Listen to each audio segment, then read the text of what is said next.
Hello friends, welcome to our channel. Friends, இன்னைக்கு நம்மளோட வீட்டு மொட்டை மாடியில தாங்க நின்னுட்டு இருக்கோம். மாடியில இருந்து சுத்தியும் பார்த்தோம்னா இந்த மாதிரி பச்சை பசேல்னு ரொம்பவே அழகா இருக்குங்க. அதுக்காக நாங்க ரெகுலரா ஈவினிங் டைம்ல இந்த மாதிரி ஒரு half an hour ஆவது மாடியில நின்னு ஏதாவது கதை பேசிட்டே இருப்போங்க. பாருங்க, பார்க்கும்போதே ரொம்ப பீஸ்ஃபுல்லா ரொம்பவே நல்லா இருக்கும். இங்கிருந்து நாங்க மாடியில வாக்கிங் கூட போவோங்க. இன்னைக்கு எங்க வீட்டுல கொஞ்சம் பேர் சொந்தக்காரங்களாம் வந்திருந்தாங்க. சரி, கொஞ்சம் டிஃப்ரெண்டா ஏதாவது ட்ரை பண்ணலாம் அப்படின்னு சொல்லிட்டு லாக்டவுனுங்காட்டியும் வெளியிலயும் போக முடியல. சரி, நம்ம ஏதாவது பண்ணலாம் அப்படின்னு சொல்லிட்டு மாடிக்கு வந்தோம். திடீர்னு ஒரு ஐடியா வந்துச்சு. சரி, நம்ம இங்க ஒரு ஸ்நாக் மாதிரி ஏதாச்சும் ட்ரை பண்ணலாம் அப்படிங்கிறதுக்காக இன்னைக்கு நம்ம மொட்டை மாடியில செஞ்ச ஒரு வடை எப்படி செய்யறதுன்னு பாத்திரலாங்க. ராகி வடை. அதுக்காக நம்ம சரி இன்னைக்கு நம்ம ஒரு கல்லு கூட்டி அதுல ஒரு பாரம்பரிய முறையில நம்ம ராகி வடை செய்யலாம் அப்படிங்கறதுக்காக கல்லு கூட்டி வச்சாச்சு. இப்ப ஆனியன் கட் பண்ணிட்டு இருக்கோங்க. நான் கிட்டத்தட்ட ஒரு 2 பெரிய வெங்காயம் எடுத்து அதை இந்த மாதிரி கட் பண்ணிருக்கேன். கூடவே ஒரு துண்டு இஞ்சி, ஒரு 5-6 பல்லு பூண்டி எடுத்து நல்லா இந்த மாதிரி தட்டி வச்சுக்கலாங்க. இது அப்படியே இருக்கட்டும். அடுத்ததா நம்ம ஒரு பாத்திரம் எடுத்துக்கலாங்க. அதுல கிட்டத்தட்ட 1 கப் அளவுக்கு நான் ராகி மாவு நல்லா சலிச்சு சேர்த்திருக்கிறேன். இப்ப நம்ம வடை சுடுவோம் தெரிஞ்சோ என்னமோ பாருங்க, அங்க இருக்கிற கம்பத்துல காக்கா உட்காந்து கத்திக்கிட்டே இருந்துச்சுங்க. அதுவும் நம்ம கூட சேர்த்து இன்னைக்கு வடை சுட போகுதுன்னு நினைக்கிறேன். இப்ப பாருங்க, நல்லா ராகி மாவை சலிச்சு எடுத்தாச்சு. இது கூடவே நம்ம பொட்டுக்கடலை மாவு ஒரு 4 ஸ்பூன் சேர்த்துக்கலாங்க.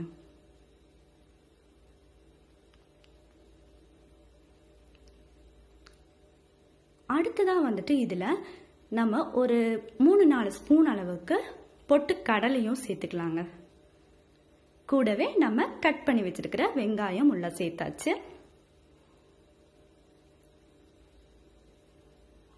அடுத்ததா காஞ்ச மிளகாய் 3 எண்ணத்தை இந்த மாதிரி கிள்ளி போட்டுக்கலாங்க. அடுத்ததா சிறிதளவு மல்லித்தழை சேர்த்துக்கலாம். கூடவே கறிவேப்பிலை இலைகள் சிறிதளவு சேர்த்துக்கலாங்க.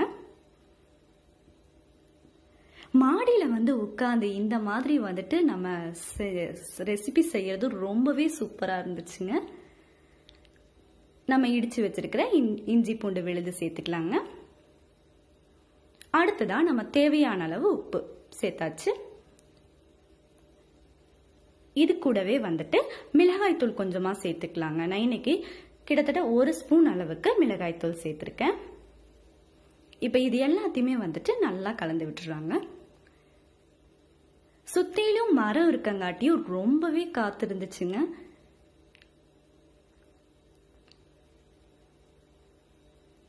இந்த மாதிரி நல்லா கலந்து விட்டுக்கலாங்க. நம்ம வீட்டுக்குள்ளேயே டெய்லியும் குக் பண்ணிட்டு இருப்போம். இந்த மாதிரி வெளியில குக் பண்றது கண்டிப்பா ஒரு டிஃப்ரெண்டான அனுபவமா இருந்துச்சு. நீங்களும் உங்க வீட்டுல இந்த மாதிரி ஏதாவது ஒரு ஃப்ரீ டைம் இருக்கும்போது வெளியில கல்லு கூட்டி இல்ல நமக்கு இருக்கிற இடத்துல கல்லு கூட்டி செஞ்சு பாருங்க. ரொம்பவே நல்லா இருந்துச்சு. நல்லா கலந்து விட்டதுக்கு அப்புறமா தண்ணி தெளிச்சு விட்டு இதை பிசைஞ்சுக்கலாங்க. கொஞ்சம் கொஞ்சமா தண்ணி தெளிச்சு விட்டு நல்லா பிசைஞ்சுக்கலாம். இந்த ராகி வடையெல்லாம் நம்ம வீட்டுல அடிக்கடி செய்ய மாட்டோங்க. செஞ்சு பாருங்க, ரொம்பவே நல்லா இருக்கும். நம்ம போண்டா பஜ்ஜி அப்படிதான் அடிக்கடி செய்வோம். இந்த மாதிரி ராகி வடை செஞ்சீங்கனாலும் வீட்டுல இருக்கிற ஒவ்வொருத்தருமே விரும்பி சாப்பிடுவாங்க. இன்னும் கொஞ்சமே தண்ணி தெளிச்சு விட்டு நல்லா பிசைஞ்சுக்கலாங்க. நம்ம ரோட் சைட் கடைகள் எல்லாம் பாத்தீங்களா கிடைக்கும் இல்லைங்களா, அந்த ராகி வடை டேஸ்ட் கண்டிப்பா கிடைக்கும் இந்த மாதிரி நீங்க செஞ்சீங்கன்னா. இப்ப பாருங்க, நமக்கு மாவு இந்த பக்கத்துல இருந்துச்சுன்னா கரெக்டா இருக்கும். அப்படியே இருக்கட்டுங்க. அதுக்குள்ள நம்ம அடுப்பு பத்த வச்சுட்டு வந்துடலாம். இன்னும் அடுப்பே பத்த வைக்கல. இப்ப பாருங்க, நமக்கு அடுப்பு ரெடி ஆகி இருக்கு. அதுக்கப்புறமா இந்த மாதிரி கொஞ்சம் விறகு வச்சுக்கலாம். கூடவே நான் தொட்டியில கொஞ்சம் எண்ணெய் ஊத்திருக்கேன், சீமெண்ணெய் ஊத்தி அதான் பேப்பர் வச்சு பத்த வைக்கிறேங்க. பாருங்க, அவிஞ்சு அவிஞ்சு போகுது. மறுபடியும் நம்ம ட்ரை பண்ணலாம். இப்ப பத்துமான்னு பார்க்கலாம். பத்திருச்சுங்க. அப்படியே கொஞ்ச நேரம் வச்சிருக்கலாங்க. அப்போதான் பத்து. காற்று ரொம்ப அடிக்குதுங்களா, அதனால வந்துட்டு அடுப்பு பற்ற வைக்கிறதுக்குள்ள கொஞ்சமே சிரமமாக இருந்துச்சு. அப்பாடா எப்படியும் பத்திருச்சுங்க, எரிஞ்சிட்டு இருக்குது.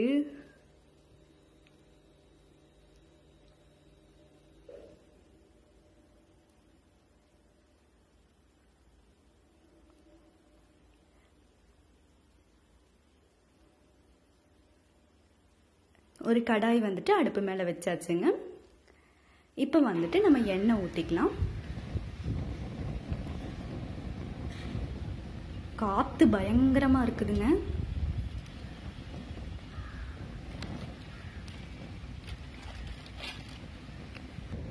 எப்படி இருக்குன்னு பாருங்க.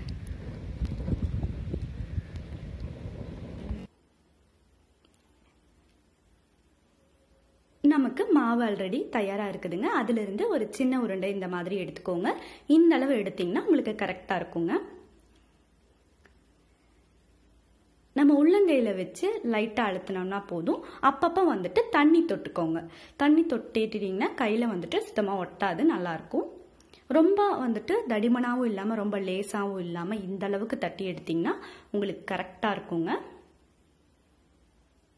அவ்வளோதான். எண்ணெய் இந்த சைடில் காஞ்சிருச்சு. அப்படியே வந்துட்டு உள்ளே சேர்த்துக்கலாங்க எண்ணெய்க்குள்ள. அடுத்ததாக இன்னொரு உருண்டையை எடுத்து அப்படியே அழுத்தி கொடுத்துக்கலாம். அவ்வளோதாங்க. பாருங்க எவ்வளோ அருமையாக பொரிஞ்சிட்டு இருக்குதுன்னு. ரெண்டு சைடும் வந்துட்டு நல்லா வந்துட்டு திருப்பி போட்டு வேக வச்சுக்கலாங்க.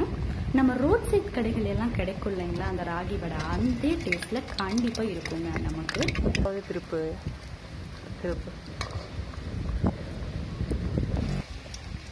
இது வந்து கண்டிப்பான வந்துட்டு சொல்ல போகும்போது இந்த மாதிரி செஞ்சு எடுக்கும் போதுங்க மொட்டை மாடியில ஒரு ஃபேமிலி டைமா இருந்துச்சுங்க.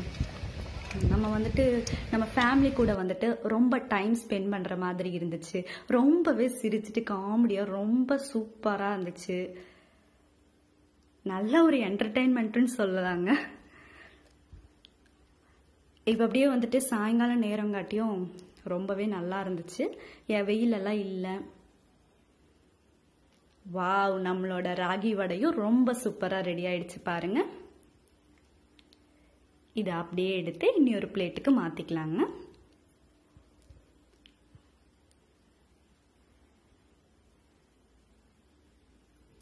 அடுத்ததா வந்துட்டு மீதி இருக்கிற மாவுலையும் வந்துட்டு இந்த மாதிரி நல்லா உருட்டி அழுத்தி கையில் அழுத்தி அப்படியே உள்ள சேர்த்துக்கலாங்க.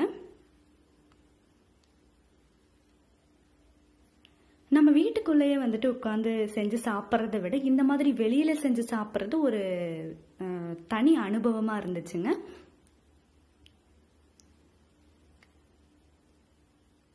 ரிலேட்டிவ்ஸ் கூட எல்லாம் சேர்ந்து இந்த மாதிரி வந்துட்டு நாங்கள் இன்னைக்கு பண்ணணும். ரொம்பவே வந்துட்டு எல்லாருமே வந்து என்ஜாய் பண்ணினாங்கன்னு தான் சொல்லணும்.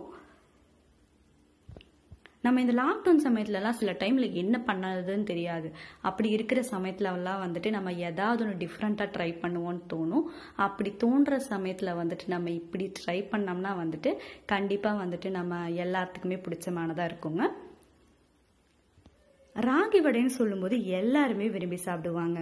அதுவும் இந்த மாதிரி உங்க வீட்டில் இருக்கிறவங்களுக்கு நீங்க ராகி வடை செஞ்சு கொடுத்துட்டீங்கன்னா எப்பயுமே வந்துட்டு ஸ்நாக்னு ஞாபகம் வந்துச்சுனாலே உங்களுக்கு இந்த ராகி வடை தாங்க ஞாபகம் வரும். இன்னைக்கு இந்த இயற்கையோடு சேர்ந்து மொட்டை மாடியில வந்துட்டு நாங்க இந்த ராகி வடையை டேஸ்ட் பண்ண போறோம்.